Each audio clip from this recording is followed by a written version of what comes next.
오늘 함께 은혜 나누실 하나님의 말씀은 사무엘하 14장 18절에서 27절까지 말씀입니다. 왕이 그 여인에게 대답하여 이르되 바라노니 내가 내게 묻는 것을 내게 숨기지 말라. 여인이 이르되 내 주 왕은 말씀하옵소서. 왕이 이르되 이 모든 일에 요압이 너와 함께하였느냐 하니 여인이 대답하여 이르되 내 주 왕의 살아계심을 두고 맹세하옵나니 내 주 왕의 말씀을 좌로나 우로나 옮길 자가 없으리이다. 왕의 종 요압이 내게 명령하였고 그가 이 모든 말을 왕의 여종의 입에 넣어 주었사오니 이는 왕의 종 요압이 이 일의 형편을 바꾸려 하여 이렇게 함이니이다. 내 주 왕의 지혜는 하나님의 사자의 지혜와 같아서 땅에 있는 일을 다 아시나이다 하니라. 왕이 요압에게 이르되 내가 이 일을 허락하였으니 가서 청년 압살롬을 데려오라 하니라. 요압이 땅에 엎드려 절하고 왕을 위하여 복을 빌고 요압이 이르되 내 주 왕이여 종의 구함을 왕이 허락하시니 종이 왕 앞에서 은혜 입은 줄을 오늘 아나이다 하고 요압이 일어나 그술로 가서 압살롬을 데리고 예루살렘으로 오니 왕이 이르되 그를 그의 집으로 물러가게 하여 내 얼굴을 볼 수 없게 하라 하매 압살롬이 자기 집으로 돌아가고 왕의 얼굴을 보지 못하니라. 온 이스라엘 가운데서 압살롬같이 아름다움으로 크게 칭찬받는 자가 없었으니 그는 발바닥부터 정수리까지 흠이 없음이라. 그의 머리털이 무거움으로 연말마다 깎았으며 그의 머리털을 깎을 때에 그것을 달아본즉 그의 머리털이 왕의 저울로 200세겔이었더라. 압살롬이 아들 셋과 딸 하나를 낳았는데 딸의 이름은 다말이라. 그는 얼굴이 아름다운 여자더라. 아멘. 저는 오늘 본문 말씀을 가지고 통하지 않으면 통이 온다라는 제목으로 함께 은혜를 나누고자 합니다. 한국의 유명한 소통 전문가인 김창옥 교수님은 통하지 않으면 통이 온다고 강조했는데요. 앞에 통과 뒤에 통은 이제 다른 한자입니다. 앞에 통은 통할 통이고 뒤에 통은 아플 통입니다. 즉 소통하지 않으면 고통이 온다는 뜻입니다. 오늘 본문을 보면 아버지 다윗과 아들 압살롬의 관계를 잘 표현하는 것 같아서 설교 제목으로 정해봤습니다. 사무엘하 14장은 누이 다말의 복수로 암논을 죽이고 도망간 압살롬을 아버지 다윗이 그리워하면서 시작됩니다. 다윗의 마음을 눈치챈 요압이 드고와 여인을 다윗에게 보내서 두 아들의 이야기를 다윗에게 하게 하는데요. 이 전개는 하나님이 나단 선지자를 다윗에게 보내서 부자가 가난한 사람의 양을 빼앗아 대접한 이야기를 들려준 것과 비슷하게 보입니다. 나단 선지자의 이야기를 듣고 다윗은 크게 분노하며 그 악한 부자는 마땅히 죽을 자라며 가난한 자에게 4배를 보상해야 된다고 말했죠. 이에 나단 선지자가 다윗에게 당신이 그 사람이라고 하자 다윗은 그제서야 자기 이야기인 줄 알고 철저히 회개하는데요. 드고와 여인의 이야기를 듣고 다윗도 다른 아들을 죽인 아들을 죽이지 못하게 도와주겠다고 말합니다. 그러자 드고와 여인이 다윗에게 백성에게는 왕이 자비를 베푸시면서 왜 아들 압살롬에게는 이렇게 자비를 베풀지 않습니까? 말하죠.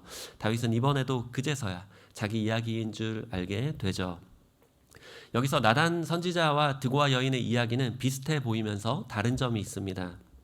나단 선지자는 하나님이 보내셔서 하나님의 나라에 무너진 하나님의 공의와 사랑을 회복시키시는 내용입니다. 하나님의 공의로서 다윗을 향한 하나님의 무서운 책망과 징계도 있죠. 하지만 하나님의 사랑으로서 다윗을 위한 용서와 일방적으로 지켜주시는 하나님의 언약도 있죠. 반면에 드고와 여인은 이제 요압이 보냈는데 이는 요압이 압살롬의 귀환의 1등 공신이 되어서 차기 정권의 실세를 쥐려는 야욕에서 비롯되었습니다. 하나님의 나라와 하나님의 공의와 사랑은 안중에도 없었죠. 게다가 드고와 여인의 이야기에는 공의가 없습니다. 다시 말하면 형제를 죽인 아들의 죄가 제대로 다루어지지 않고 있습니다. 그저 그 죄를 덮고 좋게 넘어가려고만 하죠.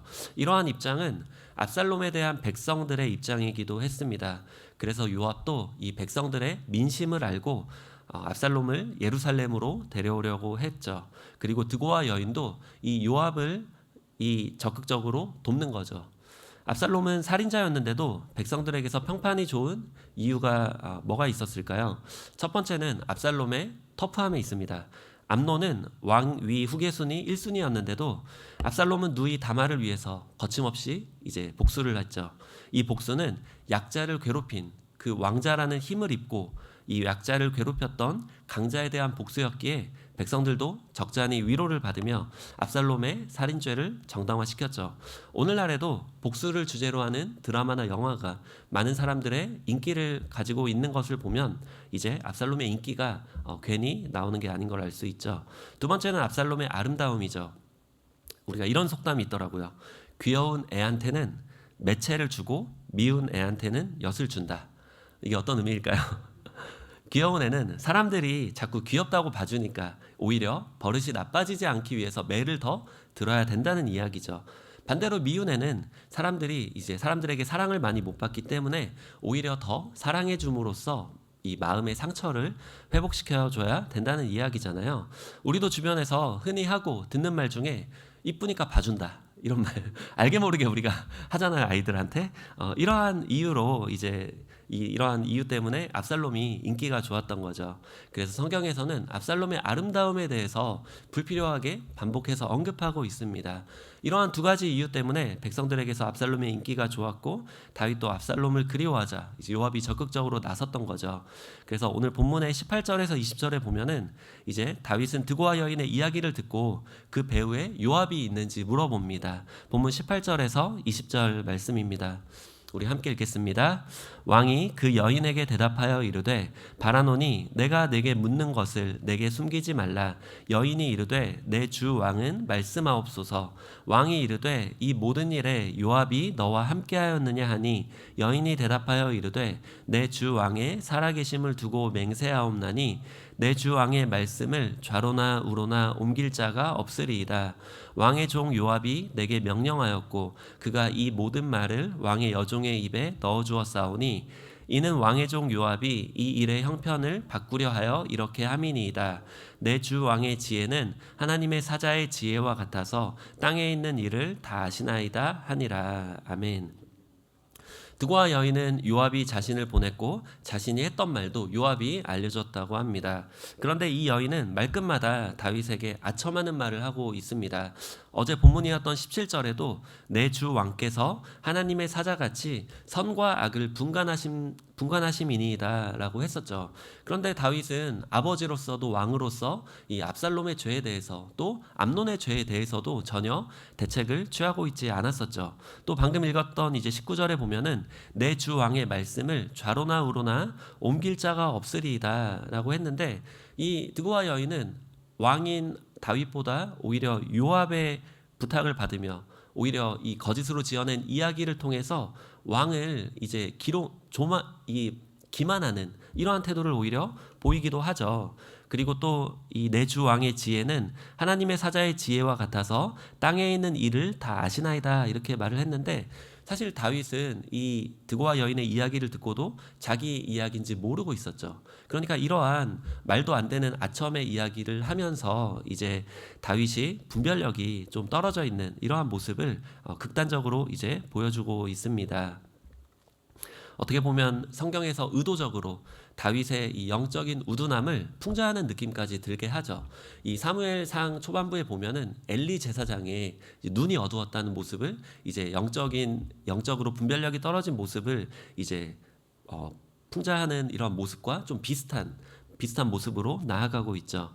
더 큰 문제는 이제 20절에 왕의 종 요압이 이 일의 형편을 바꾸려 하여 이렇게 했다는 거죠. 왕도 아니고 왕의 종이 이제 왕과 왕의 아들 사이의 일을 바꾸려고 나섰던 거죠. 이러한 다윗의 가정에 일어나는 이 일들은 다윗의 죄에 대한 하나님의 징계였습니다. 하나님이 하시는 일을 이제 요압이 함부로 나서서 개입하고 있는 거죠. 사실 이 모든 사건은 다윗이 암논의 말을 듣고 다말을 암논에게 보내면서부터 시작되었죠. 그 결과 암논은 다말을 겁탈했고 압살롬이 암논을 죽이는 계기가 되었고 그래서 압살롬도 이제 도망갔죠. 다윗은 피할 수 없는 하나님의 징계가 자신에게 엄습해옴을 느끼며 너무 두려워서 아버지로서도 왕으로서도 그 어떤 조치도 취하지 못하고 있는 상황이었는데요. 그런데 이 요압은 이제 압살롬을 데려오기 위해서 이제 여러 가지 인간적인 방법을 동원해서 다윗의 이제 기다리고 좀 기다리고 회개하는 이러한 모습 가운데 오히려 다윗이 압살롬을 데려오게 만들게 됩니다. 본문 21절에서 24절에 보면 이제 왕이 요압을 시켜 압살롬을 데려오게 하는데요. 본문 21절에서 24절 말씀 함께 읽겠습니다. 왕이 요압에게 이르되 내가 이 일을 허락하였으니 가서 청년 압살롬을 데려오라 하니라.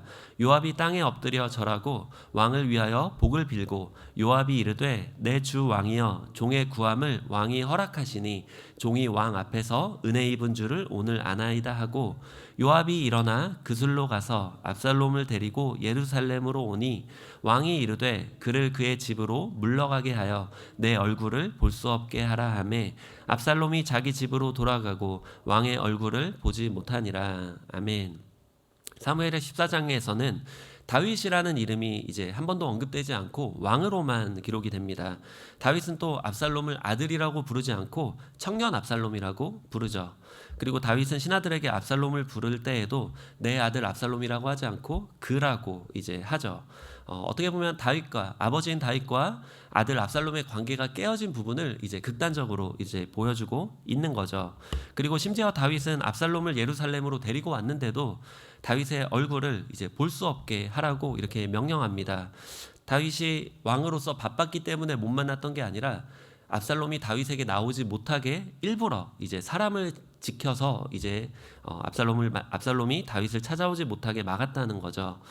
우리가 알고 있는 탕자의 비유에 보면 아버지는 이제 집 나간 아들이 돌아오기 전에 멀리서부터 이제 나가서 아들을 데리고 집에 들어오죠.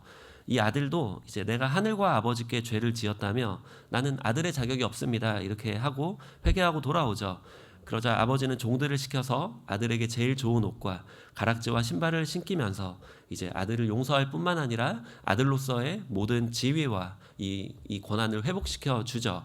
여기서 보면 이제 아버지로서의 모습과 아들로서의 모습을 좀 바람직한 모습을 그려주고 있는데요. 이제 다윗과 압살롬의 관계에서는 이러한 소통과 또 용서와 회개가 전혀 나오고 있지 않은 것을 볼 수 있습니다.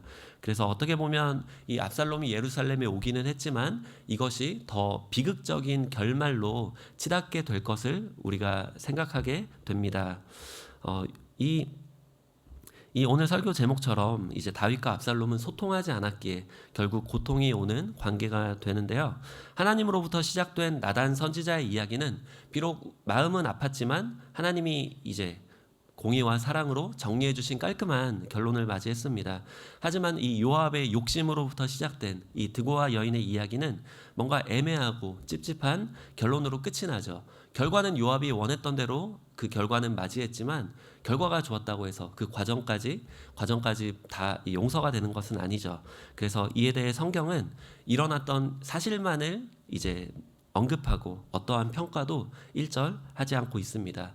어떻게 보면 우리 독자에게 성경을 읽는 우리에게 이 평가를 맡기고 있는 거죠. 그리고 나서 이제 본문은 압살롬의 아름다움에 대해 언급하면서 마치게 되는데요. 본문 25절에서 27절까지 말씀입니다. 우리 함께 읽겠습니다. 온 이스라엘 가운데에서 압살롬같이 아름다움으로 크게 칭찬받는 자가 없었으니 그는 발바닥부터 정수리까지 흠이 없음이라. 그의 머리털이 무거움으로 연말마다 깎았으며 그의 머리털을 깎을 때에 그것을 달아본즉 그의 머리털이 왕의 저울로 200세겔이었더라. 압살롬이 아들 셋과 딸 하나를 낳았는데 딸의 이름은 다말이라. 그는 얼굴이 아름다운 여자더라. 아멘.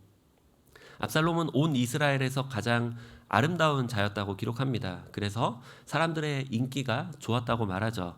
이 말은 단순히 압살롬의 인기만을 얘기한다기보다 어쩌면 왕인 다윗보다 더 많은 인기를 압살롬이 누리고 있고 이것은 다윗이 왕으로서의 자리가 위협받을 수 있음을 얘기하고 있는 거죠. 어떻게 보면 하나님의 나라에서 왕의 자질은 하나님의 선택에 있죠. 전적인 하나님의 선택에 있습니다. 그 사람의 외모와 이 모습과 상관이 없는 거죠. 그런데 지금 이 성경의 마지막 언급은 압살롬의 아름다움이 왕으로서의 이제 자질로 논의되고 있는 거죠. 특히 압살롬은 머리가 엄청 빠르고 많이 자랐는데요. 1년에 200세겔, 약 2.3kg씩 자랐다고 해요. 우리가 2.3kg이라고 하면 좀 비교가 안 되는데 일반적으로 남자들이 이제 1년에 평균 0.5kg의 머리가 자란다고 해요. 꽤 많이 자라는 거잖아요. 그런데 이것보다 4배 이상 많은 2.3kg이 자랐다는 거죠. 즉 아름다움으로 인간적인 기준으로 압살롬과 비교할 자가 없었다는 걸 이제 보여주는 거죠. 그리고 여기 아들 셋과 딸 하나가 있었다고 했는데 아들의 이름들이 언급되지 않고 있어요. 이거는 의도적으로 언급하지 않는 거죠. 왜냐하면 성경은 좀 남자 중심의 기록이기 때문에 이 아들의 이름보다 딸의 이름만이 언급되어 있는 것은 의도적인 장치죠.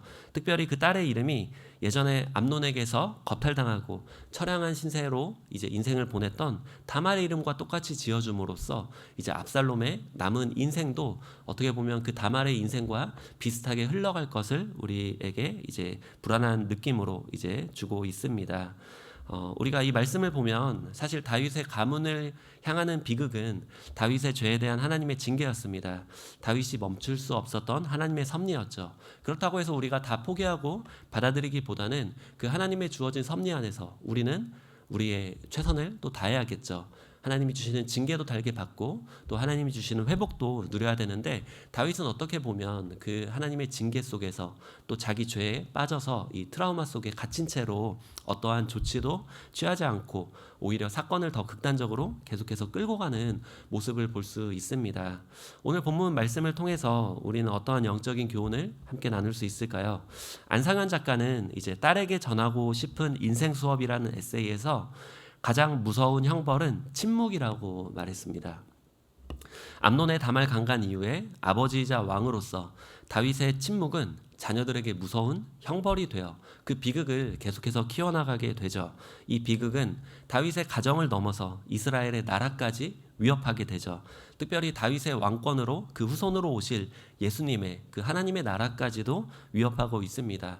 어떻게 보면 다윗이 지었던 이 죄를 사탄이 이용해서 하나님의 나라에 왕으로 오실 예수님의 이 혈통까지 위협하는 모습을 보이고 있죠. 어떻게 보면 이러한 모습 속에서 우리의 침묵, 우리의 이 관계 가운데 소통되지 않는 이 모습 가운데 고통을 주고 이 고통이 우리만의 고통으로 끝나지 않고 하나님 나라의 고통으로 이어지는 걸 우리는 생각해 볼 수 있습니다. 사실 우리 자녀들과의 관계가 어렸을 때는 자녀가 우리에게 필요하고 굉장히 많이 의존할 수밖에 없잖아요. 그런데 성인이 되고 나면 이제 그동안의 상처를 한 번에 터뜨리고 이제 집을 나가거나 교회를 안 나오거나 하는 아픔으로 이어지기도 하잖아요. 우리가 이미 일어난 일을 가지고 우리가 포기하는 게 아니라 다시 한번 이 다윗의 이야기를 붙잡고 우리가 자녀들과 다시 한번 소통하려는 적극적인 노력을 가지고 자녀와의 침묵을 깨고 우리가 먼저 자녀들에게 다가감으로써 이 무너진 관계를 회복시켜야 된다는 거죠. 그것이 단순히 이 부모와 자녀와의 관계 문제가 아니라 이 자녀에게 주어질 하나님의 나라가 회복된다는 거죠. 또 그 자녀를 통해서 일하실 하나님의 사명과 또 하나님의 이루실 뜻까지도 회복될 수 있다는 거죠. 저는 말씀을 이제 준비하면서 제 모습을 좀 돌아보게 됐어요. 사실 이제 아내가 막 아침에도 일하고 밤에도 일하면서 제가 이제 아침에는 붙박이로 이제 애들 아침 먹이고 도시락 싸고 이제 애들을 학교에 데려다 주는데 굉장히 예민해요. 제가 아침에 학교에 늦을까봐 애들이 막 장난치고 막 밥 먹어야 되는데 안 먹고 있고 옷 갈아입어야 되는데 또 안 갈아입고 있고 또 이제 저희 딸은 이제 타이즈를 겨울이 되게 불편해요. 사실 타이즈를 신겨야 되는데 혼자 못 신잖아요. 그래가지고 막 이게 막 늘려가지고 억지로 신기는데 막 이렇게 아이들 막 이렇게 정신없이 씨름하다가 이제 학교에 가는 차 안에서 이제 아이들이 또 막 싸우면 이제 그동안 쌓아왔던 이 스트레스가 폭발해요. 애들이 싸우면 이제 애들이 신나게 틀어주는 노래를 꺼요. 그다음에 침묵을 이제 이어가는 거죠. 오늘 말씀에 보면 이 다윗의 침묵이 얼마나 자녀들에게 상처가 되고 이 안타까운 결말을 맞이하는 것을 보면서 아이들이 이제 싸우고 뭐 어떤 잘못을 하더라도 침묵은 하지 말아야겠다 이 생각을 해봤던 것 같아요. 그래서 아이들에게 끊임없이 기회를 주고 또 아이들에게 끊임없이 소통하면서 아이들을 끝까지 포기하지 않는 아버지가 되어야겠다 이렇게 생각해보게 되었습니다. 여러분도 우리가 부모로서 항상 죄인이잖아요. 사실 사랑만 하고 싶은데 이제 상처를 주잖아요, 사실. 모두의 마음 가운데 우리 소통되지 않았던 그러한 아픔이 있을 거라고 생각해요. 그래서 우리의 힘으로 할 수가 없죠. 요압처럼 인간적인 꾀는 인간적인 결론만을 맞이하게 돼요. 그래서 우리가 하나님의 말씀에서부터 시작된 우리의 변화된 마음을 가지고 또 하나님이 주시는 지혜와 또 그 방법을 가지고 우리의 자녀들과 다시 한번 소통하려 한다면 하나님의 때에 또 하나님의 방법으로 기적같이 관계를 회복시켜 주실 뿐만 아니라 자녀들에게 하나님의 나라도 회복시켜 주실 줄 믿습니다. 바라긴 오늘 말씀을 통해서 자녀들과의 적극적인 소통으로 하나님을 의지함으로 하나님의 나라가 우리의 가정 안에서부터 회복되어지기를 예수님의 이름으로 축원드립니다.